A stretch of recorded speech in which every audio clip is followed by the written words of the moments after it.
Once Upon a Song. Comment une chanson de rupture est-elle devenue l'hymne mondial d'une génération ? En 1967, Claude François est l'empereur de la chanson française. Avec lui, on danse, on chante, on saute, on trépide sur des chansons qui transforment en succès bleu-blanc-rouge des tubes de soul américaine ou de pop musique anglaise.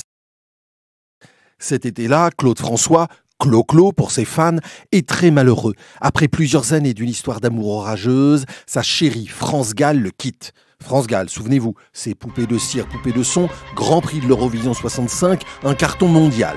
Mais aujourd'hui, la fête est finie, c'est la séparation. Clo-Clo broie du noir. Une nuit, sur une nappe de restaurant, il écrit les premiers mots d'une chanson triste, très triste. Elle manque encore d'une mélodie. Rewind. Quelques mois plus tôt, une mélodie est composée par Jacques Revaux. Il envoie sa maquette à Londres où des artistes écrivent et enregistrent à toute allure des paroles anglaises pour séduire des artistes français qui se rêvent tous en Beatles. Sur cette chanson, c'est un certain David Jones qui s'y colle. Bientôt, il se fera appeler David Bowie, mais dans l'immédiat, il touche 200 francs pour son texte et sa maquette de For Me. Plusieurs vedettes françaises refusent la chanson, y compris Clo-Clo lui-même. Il faut donc un chagrin d'amour pour qu'il change d'avis.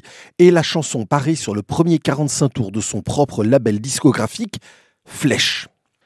Quand Paul Anka, l'ancienne teenage star canadienne devenue éditeur de musique, entend la chanson, il a une idée. Sur Comme d'habitude, il ne va pas raconter une histoire d'amour, c'est trop banal, mais l'histoire d'un homme qui fait le bilan de sa vie.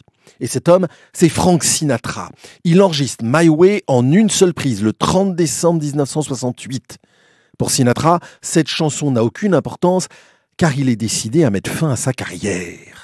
Mais My Way est un succès énorme, irrésistible, mondial. Elvis Presley, Nina Hagen, Nina Simone, Sid Vicious, des milliers d'artistes reprennent cette chanson devenue une sorte d'hymne national de la maturité et de l'orgueil, toujours mélancolique et toujours fier.